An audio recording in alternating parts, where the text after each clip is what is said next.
সময় আব্দুল্লাহ ইবনে মুবারক তিনি এবার ওই বাড়ি থেকে হাজির হয়ে গেলেন। দরজার সামনে গিয়ে যখন তিনি সালাম দিলেন, আসসালামু আলাইকুম ওয়া রাহমাতুল্লাহি ওয়া বারাকাতুহু, কে আছেন ঘরে বাইরে হয়ে যান।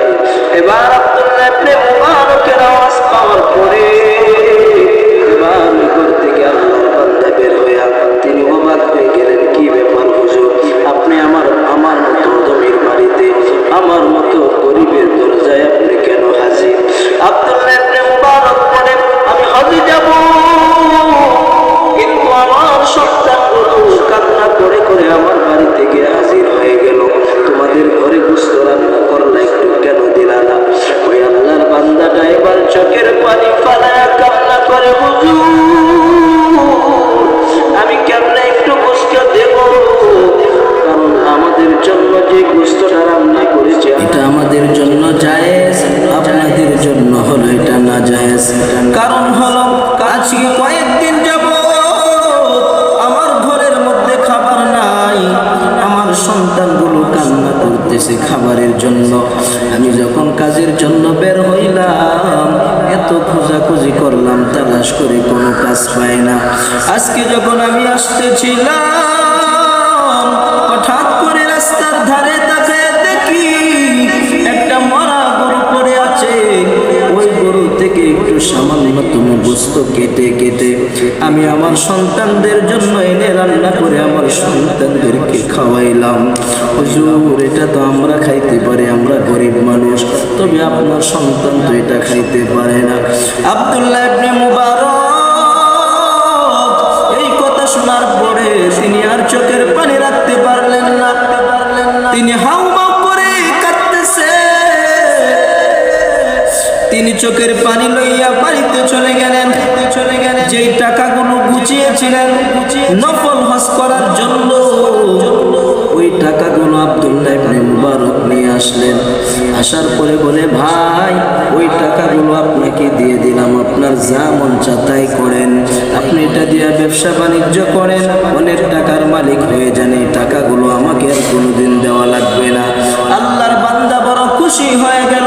আব্দুল্লাহ ইবনে মুবারক এই টাকাগুলো এমনিতেই দিয়া দিলেন।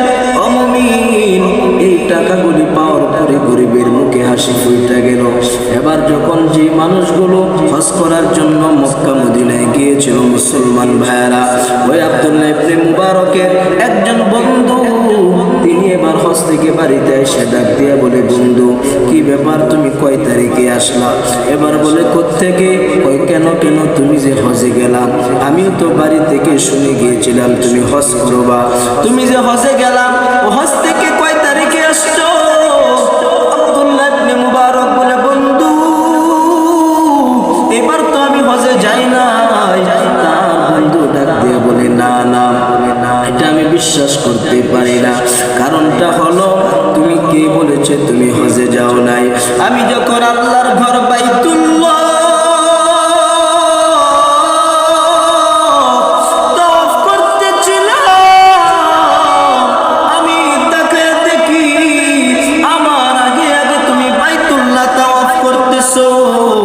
আমি তাকায় দেখি তুমি মিনার ময়দানে, মুজদালিফায় তুমি, আরাফার ময়দানে তুমি সাফা মারওয়ায় দৌড়াদৌড়ি করো।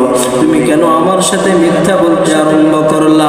রাতের বেলা আব্দুল্লাহ ইবনে মুবারক তাকে স্বপ্নে দেখানো হয়, আল্লাহ পাক রব্বুল আলামিন তাকে স্বপ্নে দেখায়, আরে আব্দুল্লাহ ইবনে মুবারক হজ করতে যাইতে পারো নাই, তোমার টাকাগুলো গরিবদের জন্য বিলিয়ে দিলাম।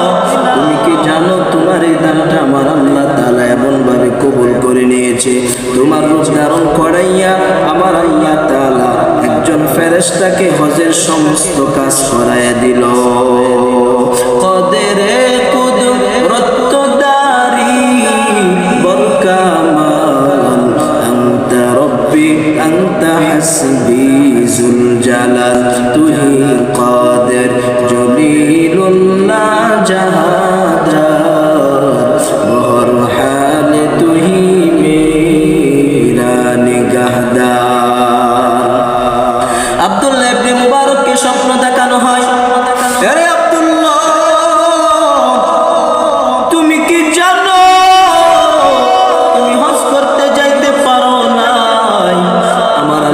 ফেরেশতা দিয়া তোমার রূপ ধারণ করাইয়া হজ করাইয়া নিলেন। শুধু তাই নয়, ওই সময় যতগুলি মানুষ হজ করতে গিয়েছে কারো হজ কবুল হয় নাই, কিন্তু তোমার দানের উসিলায় আল্লাহ রাব্বুল আলামিন যত মানুষ হজ করতে গিয়েছিল তোমার দানের উসিলায় তোমার এই মনটা বড় করে আল্লাহর জন্য দান করে দেওয়ার কারণে যত মানুষ হজ করতে গিয়েছিল সমস্ত মানুষের হজ আমার আল্লাহ কবুল করে নিছে।